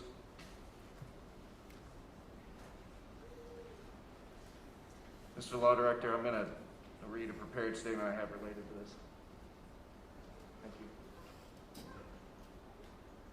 And I'd like for I'm going to hold the other vote on the other additions until this, and I'd just like for you to help us sort through this, if you would, please. This is related to... Point of order. Yes, sir. I asked the law director this. We could go ahead and vote to add those items and then come back to add an additional item, could we not? You can do it however you want to do it. It's on motion, so you can isolate them like you already have. You can do them all at once, however you want to do it. I think the question becomes whether the original resolution during the agenda session was R-20-9-111. And in my opinion, after consultation with Law Department, is that this resolution needed to be split into two different resolutions or actionable items. So that is what is before you on the agenda. So the question is, I have an outline of why I thought that was the case. Do we debate that now, and then move forward with the agenda as planned, or do we address this one, add this one issue as a third item related to the same other two items? I mean, it's up to you, but you can all put them on there. But I want to make it clear, I said, number one, whoever puts something on the agenda, they're the master of their own ship. Whatever they want on there, they can put on there, and then it gets voted on. You and I did have a discussion about the other parts of the rules with regard to appointing. I thought that Mr. Diggs' motion was both a motion to appoint and a nomination. And then this board could take up nominations from the floor, and also, if it wanted to accept anybody from the public that wanted to put their name in, and then you vote on it. So what I think Commissioner Biggs is saying, I'm the master of my own ship, and that's the one I wanted on the agenda, and then you can deal with it however you want. Whether you want to come in and do it in two parts, as you suggested, Chairman, that's up to this commission to decide how they want to do it. Okay, so the question is, while we're trying to just set the agenda to work through this, we have right now two items. These are items number 7 and 8 that were pulled off of consent but that are on the agenda. Do we leave that as is, and then do we add Commissioner Biggs' original resolution again, which would then be potentially a duplicate, or do we debate this now to figure out should it be 2 or should it be 1 before we set the agenda? No, I think you ought to set the agenda, follow what my advice, and you can do however you want. Commissioner Biggs desired it to be on the way it was, and it got changed, and I thought it was by an agreement, whether it is or isn't. I've always been of the belief get everything in front of commission and let commission deal with it all, rather than trying to say, don't put this on or do put this on. So my thing is, let's let it all get on and discuss it all. And just to clarify, after my discussion with you, I did have a discussion with Mr. Biggs and Commissioner Biggs, and discussed that I felt like it needed to be split into two resolutions. I thought we had come to an understanding. We published the agenda, and then soon after, you said that you didn't want it that way, and that was the confusion. So regardless of how we got here, we're here now. We have two items on the agenda, and we have a wish to have it combined into one, and we have to decide how to proceed with that. Commissioner Bustler, do you have a comment before we move forward? Yes, thank you, Mr. Chairman. We have a motion and second on the floor right now to deal with this. Now, Commissioner Biggs also wanted to add this to all in one. Now, what we were asking for right now, we've got a motion and second on the floor for the agenda. Do we have to amend the agenda for his adding on to that since we've already got a motion? I would say that would be a substitute motion, which would then have to be seconded, and a vote on the substitute motion to include that. If that fails, then it gets back to the motion on the floor right now. Okay, Commissioner Biggs, how do you want this to operate since it's your motion? Commissioner Buck, I could do one or two things. If we needed to clarify it, I could withdraw number 7 today, and I could add what we just wanted to do if you think that would be easier. Or we could just flat out add my original resolution, and whenever it comes to voting time, figure out which one that everybody would want to do. We've got to take a vote to get it on. Is that correct? That's a great question. If you take 7 and 8 off and you put it as originally formed, when we get to this number, if we then go back through and we determine that it needs to be split into 2 actions, not 1 action, can we still do that at the later time? There are 2 things you're going here. Number 1, you're setting the agenda, and the sponsor of 7 and 8 says, I want it off. So to withdraw it, you have to vote to withdraw. I was saying I wanted my original resolution to be in the place of what I stated. Need a withdrawal. Well, it's a 2-step process. I mean, when you set the agenda, you got to vote. If somebody says, like, a lot of times somebody comes in from school or something, says, take that one off, we don't need it. Then this body votes on the final agenda. One of the things you want to do, it's 2 parts. You got to take that off, and then you want to add it, and that can all be done with a substitute motion. So I believe the proper substitute motion would be for you to ask for 7 and 8 to be removed, and for this R29-111 in its original form to be added. Is that the substitution which you wish to make? No, because what happens if that doesn't get on there, and then we have no opportunity to add citizen representation to the Board of Health. You have to determine whether or not you want your resolution to be on there or to not first, before we can set the agenda. Mr. Smith? Was he finished? Were you finished? No, the original point I made, we've got a motion and second on the floor. Don't we have to deal with that first? Unless there's a substitute, well. You have to deal. One second. On the floor, that's correct. All right. Mr. Smith? Vice Chair. Go ahead, Jeff. I thought this was up first. Thank you, Mr. Chairman. At this point in time, you have officially on the agenda number 7 and 8. Why don't we go ahead and just add the additional resolution that Commissioner Biggs wants to do, and then we can discuss those 3 when it comes up on the agenda. And that simplifies everything. He shouldn't have to withdraw anything in advance, because if I'm understanding this correctly, what you're presenting now is what your original resolution was, and it was confirmed by the law department, and it was changed? One step. Yeah, it was on the if you look on the website, it's on the September 9th agenda committee. It's on there as it is stated right now. So why don't we just deal with the 3 at one time, and because they're going to get flushed out at that point. Can we make it like a 7A, so it's in the middle and we're not so far gapped out? But we can move it together. I can just move it together. So, does he need to make a substitute motion to add this? You need to make a substitute motion to add this resolution in addition to leaving 7 and 8 on the panel. Is that how you would see it, Mr. Smith? I see your light is on. Mr. Chair, we've made one step so far in this meeting, and that's towards adding 1 item to the agenda. Typically, we do all our adds, then our withdrawals, then our deferrals. So to add a a withdrawal and an add at the same time, I don't believe would be the most efficient way to do it to accomplish what Commissioner Biggs is really wanting to do here. I would say we already do have a motion on the floor for first and second. You didn't recognize Mr. Biggs before we had that. At that point, if I'm not mistaken, we could have discussion and a substitute to add another item. Correct. Okay, so I would suggest we withdraw 7 and 8. That way, Mr. Commissioner Biggs knows that he is added before the other items are withdrawn. Yes, sir. That's what I'd like to do. So to restate, Commissioner Daly, do you have a comment on this? I do. I'll be voting no on that.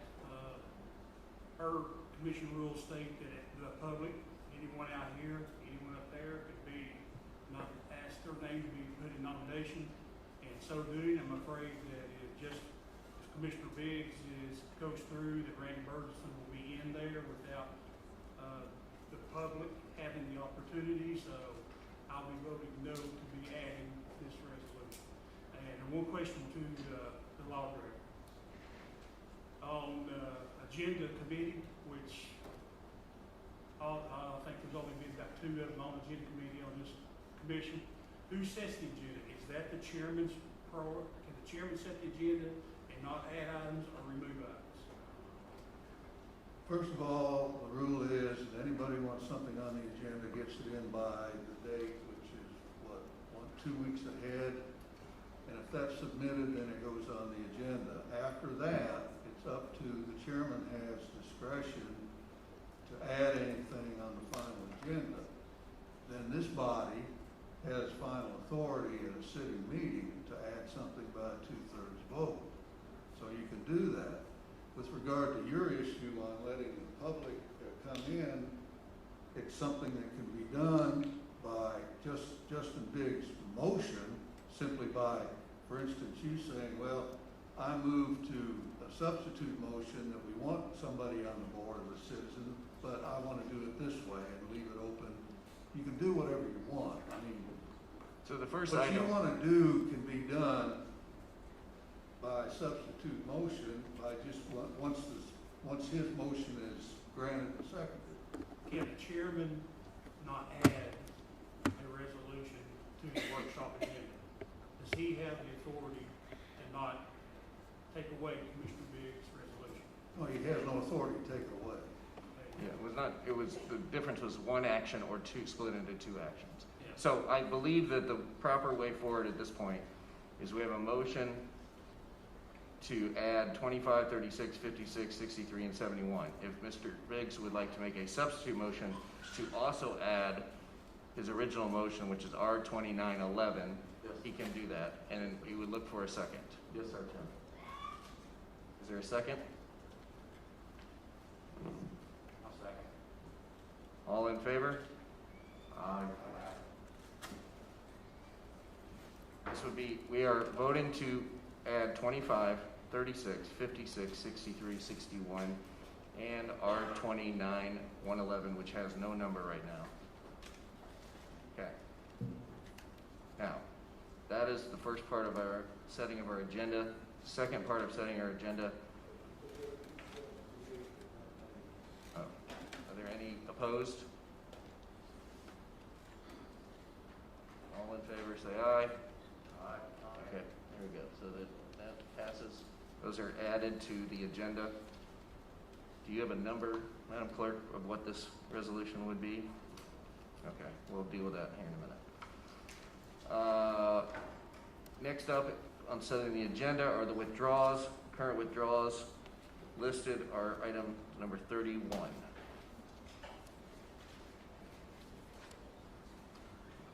Commissioner Biggs. Commissioner Smith is first, but I'd like to withdraw number 7 and 8. Commissioner Smith? I was just going to say, if you want to place, 7 and 8 is what I passed, but you could place it on the agenda in place of this at this time. I think since you're looking for a place to put what was just added, you made that all one motion, that might accomplish that too. Am I allowed to, Mr. Law Director, am I allowed to sponsor 7 and 8 as it stands on the agenda? If Commissioner Biggs wishes to withdraw his name from that? Well, you're going to vote on whether you're going to withdraw, even though he wants his name, doesn't want to support it. It's still up there on the agenda, and it's got to be voted on. Okay. So withdrawals right now are 31, 7, and 8. Are there any other withdrawals? We have a motion and a second. All in favor say aye. Aye. Any opposed? No. Commissioner Daly? Commissioner, I'm sorry, I didn't say no. So Commissioner Bustler, Jay, and Daley. Correct. So that motion passes, correct? 8, 9. Okay, the 31, 7, and 8 will be withdrawn. Non-consent items. I don't need a vote on that, I don't believe. I'm just announcing them, correct? Okay, get your pen ready. This is the long one. I'll try to go slow.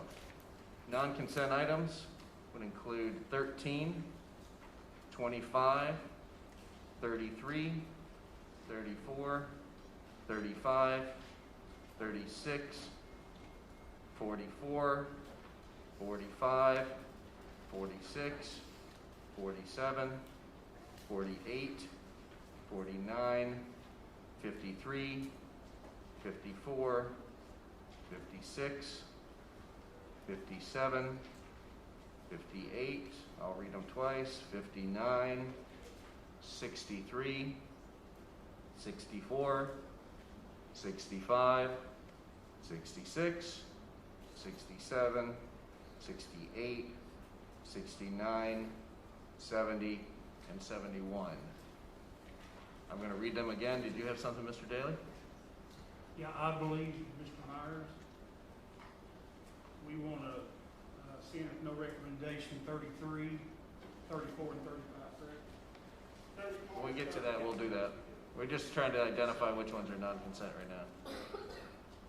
So we'd have to vote on that. That would it. be taken off non-consent. That's the point. It needs to be taken off non-consent. But then you would, if it's not on non-consent, you would be on consent. So you have to leave it on non-consent, I'm pretty sure. Commissioner Smith?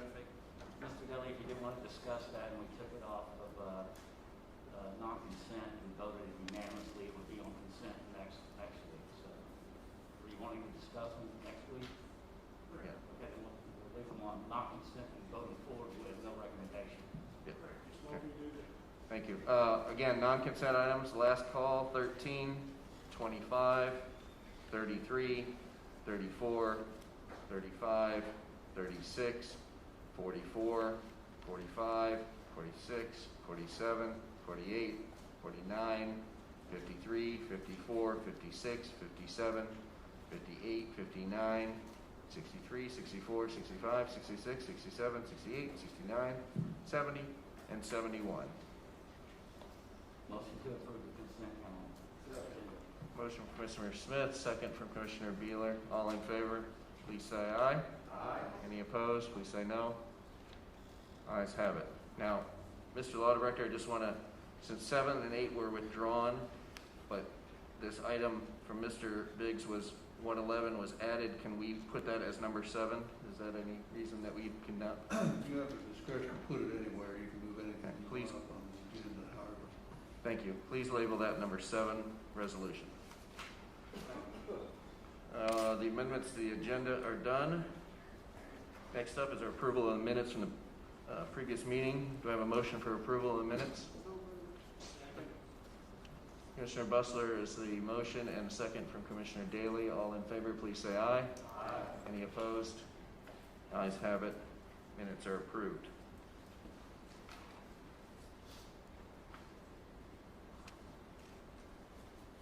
Madam Clerk, if you would read the first item, please. Okay, this is for the law, right? Correct. This is a resolution providing for the election of a.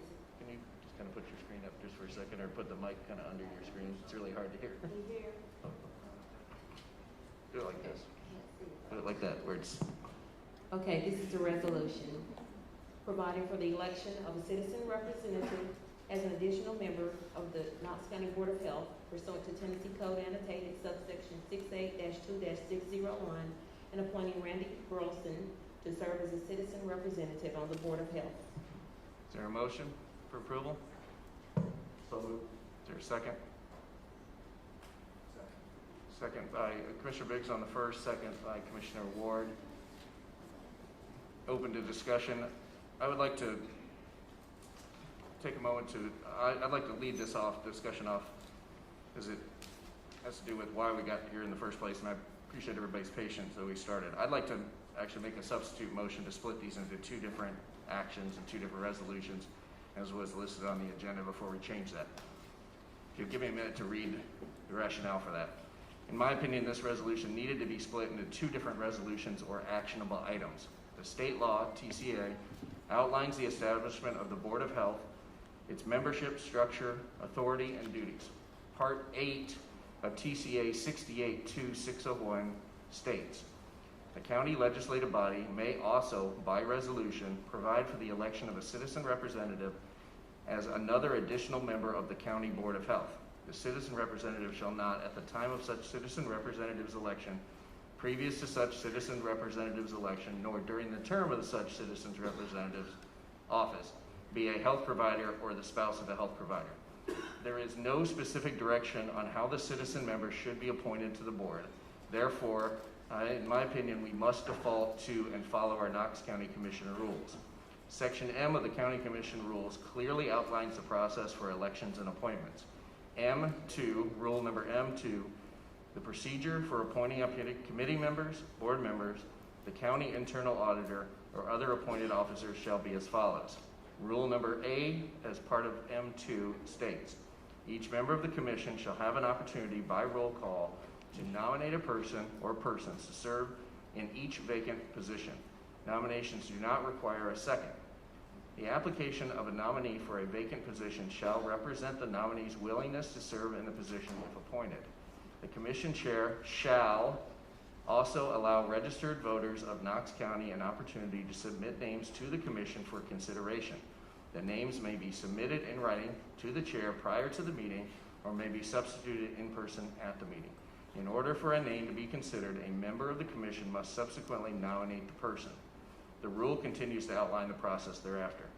So as such, I believe that this should be the process for nominations. This should be split into two different resolutions. First, establishing that we want to vote and create a member of the Board of Health as a citizen representative. Then, in a second resolution in which we will fill that vacancy as we have always done. In that process, we can very quickly go through a very easy way for people to submit their information to the chair in a timely period of this week, and then we can bring those names for consideration according to our rules, and then fill that position next week as we have done with every other position. And that is why I think it should be two different actions and not one different action. I'll look at the lights first. Commissioner Daly, then Biggs, then Smith, then Ward. I'll second your motion and agree with everything you said. We need to follow our own rules. Okay, the substitute motion is on the table and discussion is open. Mr. Biggs? I have a question for the law director. Director Butte, does the commission rules outweigh the TCA code? No, they don't. So putting forth the commission rules above the TCA code to do what Chairman Jay just stated, you could basically go either way you really wanted to do, could you not? So if we were to substitute his substitute motion to allow something to play off of my resolution that I have to also accept nominations, which I would like for all the commission to be able to see the resolution that I just handed to Chairman Jay. But would we be against that as well?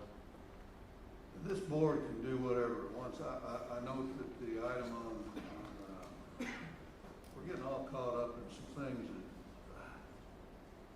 that the number 6 on here, you're appointing people to the BZA. You didn't take recommendations on that. It's on consent. If that's what our rule states, that's correct. You correctly stated that. It's up to this commission on how you want to do it. It would not be a violation of state law to do it that way. It can be done, I think, under state law, the way that you said. It just says about resolution without anything talking about it. It can be done however this commission desires to do it. Take 6 votes, and you do it however you want. So you've got a substitute motion now.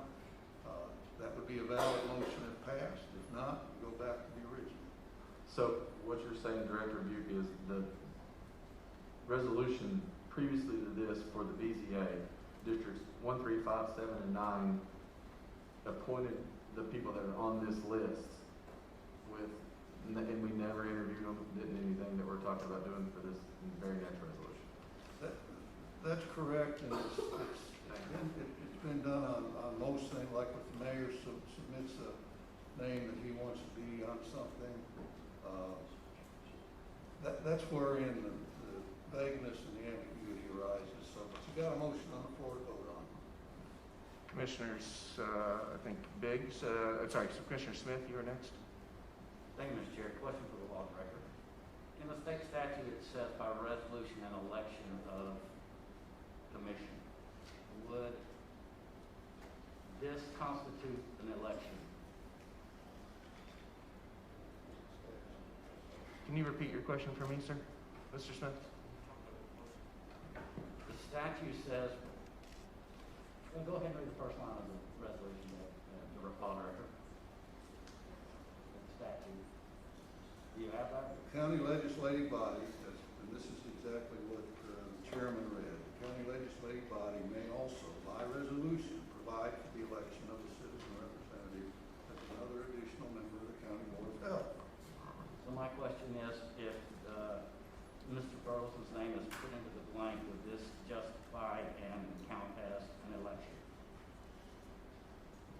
That what we call an election appointment. I'm not sure the distinction that you're looking for. I mean, you're going to be elected or appointed, however the wording is, by 6 people sitting up here.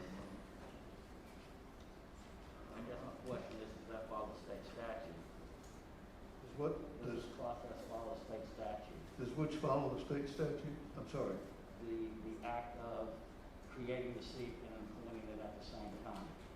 Well, I think you can do whatever you want, this board by 6 votes, but the motion on the floor is to split it into two processes. Commissioner Ward? I have a question, Chairman. Is the citizen representative a voting member on the health board or not a voting member on the health board? It is a voting member? It is. Yes, sir. I believe it is. I have the, it is. Commissioner Hill? I'd like to point out,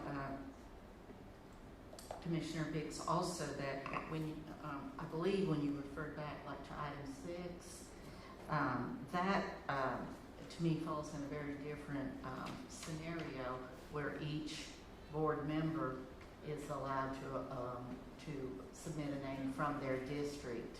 So everyone, in fact, has input, which is very different from the idea of adding one member that the whole board collectively does.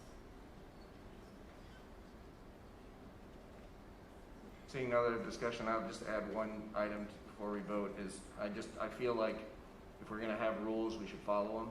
I feel like when in doubt, stick to the commission rules, and when it's vague, stick to the commission rules. You may end up in the exact same position, but I believe it's better to follow the rules than to only put one person up. So that's my final position. Is there any other discussion before we vote on the substitute motion?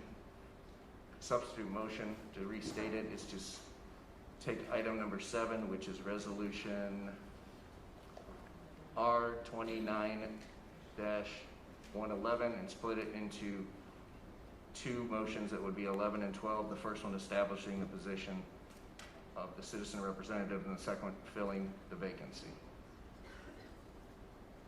All in favor, please say aye. Any opposed, please say no. Nay. Are there any other nays besides Commissioner Biggs? That's 11-1, and the substitute motion passes. Excuse me? 10-1, excuse me, sorry. It's already late, and it's not even late. 10-1, the substitute motion passes, so we will now go back to what was on your agenda as presented, and that is first R29-111, if you could read that into the record, Madam Clerk.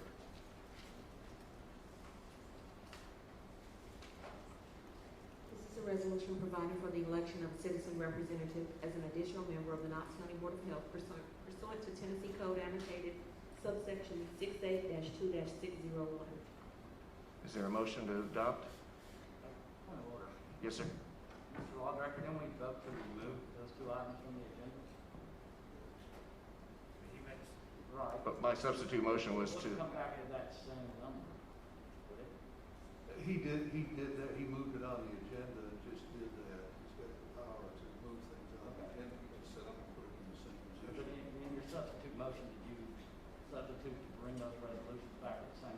Correct. Okay, good. We have that vote?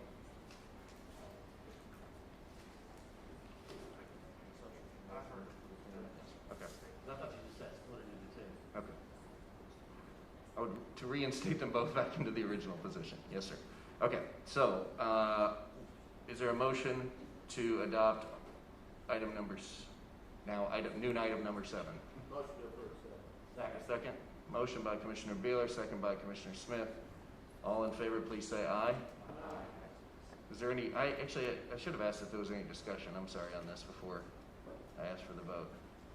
I guess we're too late, but I don't see any discussion. Okay, my apologies. I'll slow that down next time. That item is approved. Madam Clerk, please read number 8.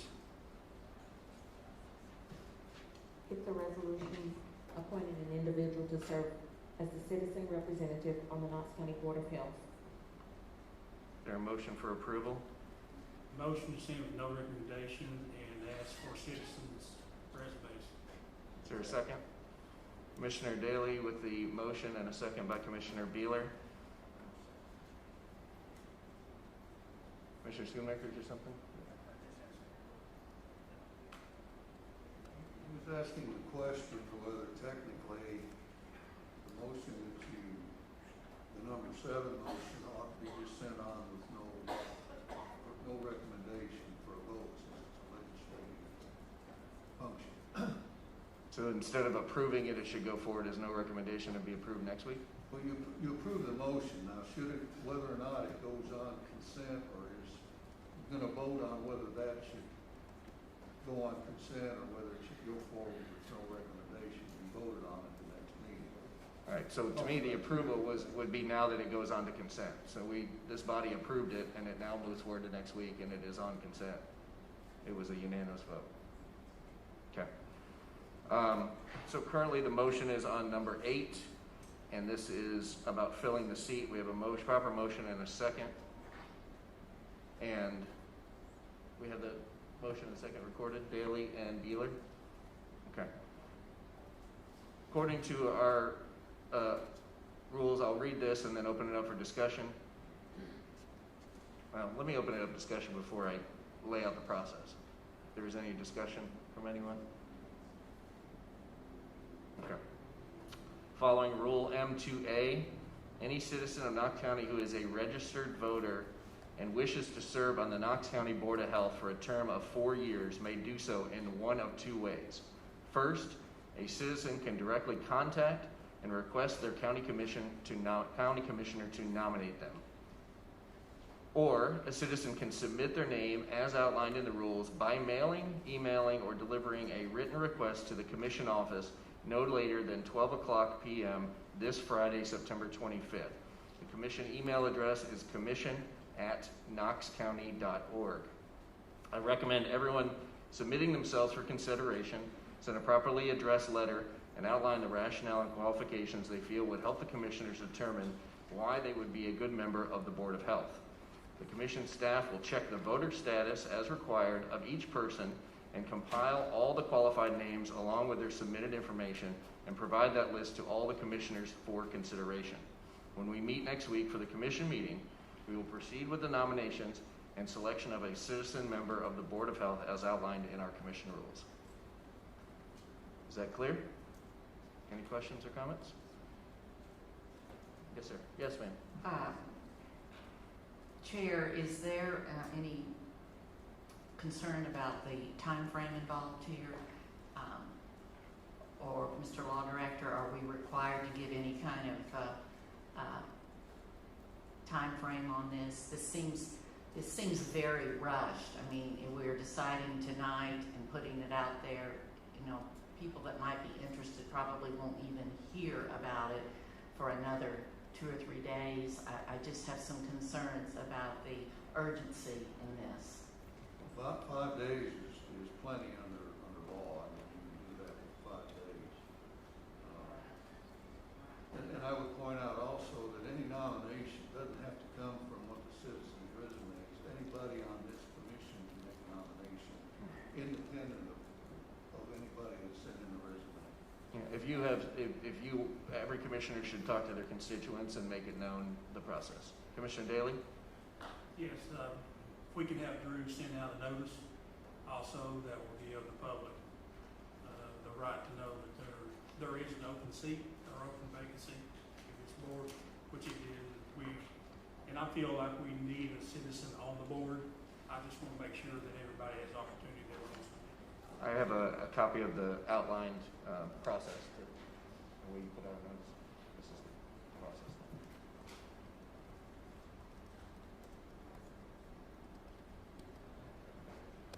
The Knoxville News Sentinel, which is formed, has a 2-day notice, so it won't go on immediately tomorrow. We'll have a couple day lag, but we will make sure we announce it. I'm sure members of our media will also announce it, and all of you, please relay that to your constituents. Commissioner Smith?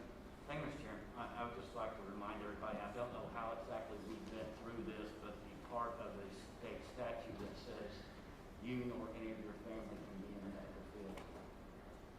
Repeat that one more time, sir. I just don't know how we would vet this, but I want to make sure everybody realizes that you nor any member of your family can be in the medical field to occupy this position. We will outline the, what I'll do as well is we'll outline the final language and make sure all of that is in there and send it out to you immediately for your constituents and make sure it's in the notice. Additional discussion? Motion and a second properly before us for item number 8-112. All those in favor, please say aye. Aye. Any opposed?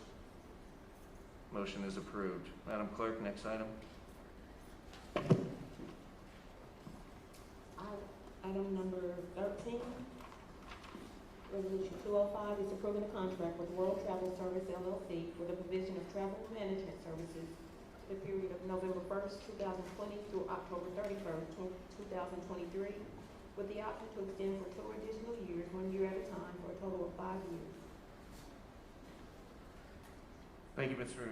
Is there a motion for approval? So moved. Is there a second? I'll second it. Open up the discussion.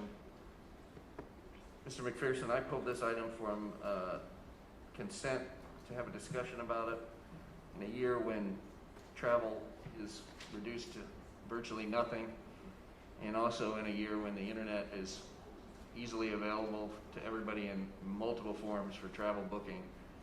I really wondered why the Knox County School Board was allocating $130-something thousand to hire a travel company to book flights and hotels, and I would love some opportunity to discuss.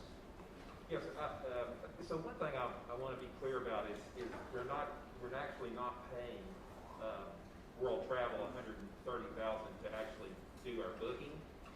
This is actually more aligned with the budget of the travel budget, and so when we go through World Travel, it allows us to take advantage of significantly discounted rates, particularly with airfare. And so this is a vehicle by which we can do that. So, it's one of those things where if the travel is taken, that it's significantly cheaper if we go through World Travel than having individual departments book their own flights, so to speak. So we can take advantage of significant discounts by doing it this way. So the $130,000 cost is more in line with the budgeted cost of travel if those flights are taken, or if because a lot of times with grants particularly, there are travel for professional development requirements to be eligible for the grant. And so anyway, the $130,000 is actually, it's not service that we're paying for World Travel. It's just that we would go through World Travel if we book those flights because we can get cheaper rates. There is a little bit of a fee attached to that. It's probably, it's dependent upon the number of transactions, probably about $10,000 to $15,000, but it allows us to access the system that they use for internal control, so we can actually go in through their system and automate it to the extent that we can set spending limits. We can be in compliance with county travel policies. And then there's reporting that allows us to, where we can actually drill down and look at spending patterns to make sure no one's abusing that. So it's really more, the the administrative fee is actually more for internal control purposes. Thank you, Mr. McPherson. Commissioner Schoonmaker?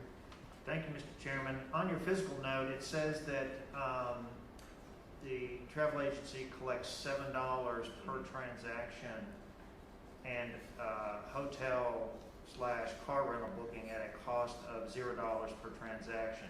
Then it says airfare booked through an agent is $20 per transaction. So if you're not paying for hotel, is it $27 then to just utilize their service for one flight? So we have our business services supervisor with us, Robin Lane. So she's going to have a lot more knowledge about this than I would. So I may ask Robin.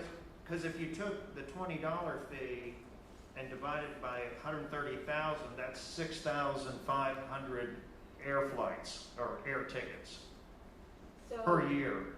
So it's either or. So you would pay $20 per transaction if you called World Travel, had the agent book that flight for you. It's $7 if the individual employee goes online and books that travel. So then World Travel gets credit for that employee doing the work. Correct. They get a transaction fee, if you will. So if we paid $7 per transaction, then you're talking about less than $5,000. But that service also gives us the ability to automate workflows so that when an employee books that flight, that request goes to their supervisor. Their supervisor would then approve that online. So that's a part of the software that the travel agent would provide to us. So it provides additional internal controls. In addition, it allows us to build our policies into that software, so it doesn't allow them, for example, to book first-class flights or flights that are cost prohibitive based on hour limits that we set within the service. We only pay World Travel $7, and we only pay that if we use the service. Okay.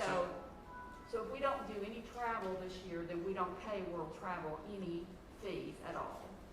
So some of it you're actually paying for the software cost that helps Knox County schools. Correct. As opposed to getting something done through our IT department or your IT department. Correct. And then we would have to hire internally a person to manage. We booked last year was not a good year for comparison, but the year before we booked approximately 500 flights through World Travel. The year before was about 475 flights. So that's that number of individuals calling World Travel to book that service. Ma'am, could you state your name for the record, please? It's Robin Lane, I'm sorry. Okay. In the prior contract, we actually paid $30 per transaction, so this is actually a reduction in cost.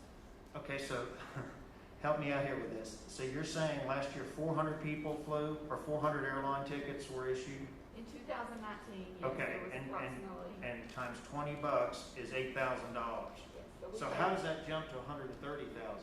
So that 130,000 includes the airfare, the cost of the airfare. So World Travel Okay.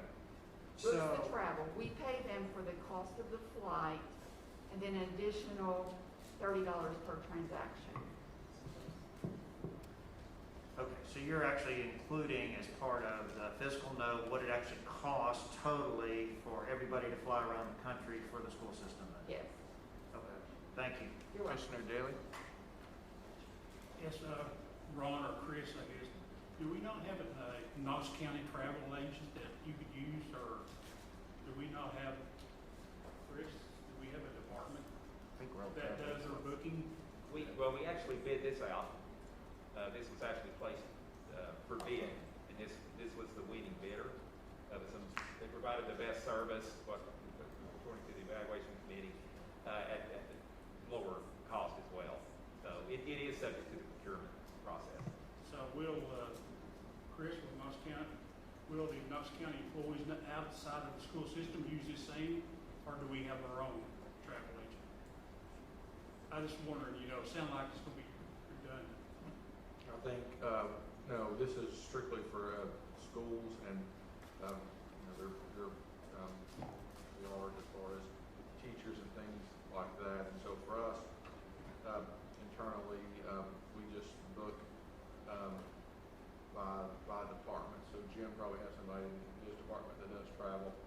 and does all their travel. We have someone in their department, so, for us, we do it by department. Yeah, I just wondered, because it looks like we could save some money if it was all under one department. Commissioner Ward? I just wanted to clarify, so the 130,000 is the processing fees, all the costs for the flights, and gives you access to the management system on the back side management system for yourself. Yes, sir. Okay, just wanted to clarify. Yes. Thank you very much. There's a motion and a second. All in favor, please say aye. Any opposed? Motion passes. Madam Clerk, next item. Just for my commissioners, sorry, go ahead, Mr. Smith. We've reached the point where we went through the agenda where we've got all the school people where they can leave now. Is there any way we can take a break? Yeah, I was going to do that in about 5 minutes, but we can go ahead and do that. I'll put Knox County Commission in. Which one? No, we still have 25. I'm going to put this meeting into recess for 10 minutes. We will return at 7:15. Thank you, sir.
Yeah, they're on a break now for 10 minutes. I keep I'm just locked on a line. Sean, are they still streaming this or not? If they're not streaming this, I probably don't need to waste the backpack time.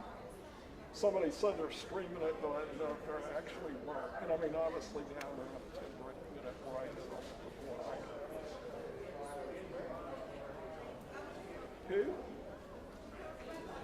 Who's digital tonight?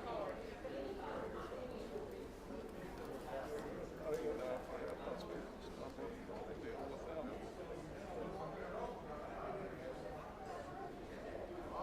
Well, yeah, I mean, they've been going, well, they went the public forum, you know, the people that don't want the, you know, public health thing, there's a big old group of them, none of them have masks, they make them sit upstairs and they can go. But, they went on for hours. I mean, on the public forum, I thought like every one of us could talk. Jesus. And then they're just going through their normal workshop stuff, so it's just, it's like 2 or 3 hours. They're going to address an added thing that the 2 commissioners have. And they don't actually vote as a workshop, but they're going to put it on the main commission thing. Limiting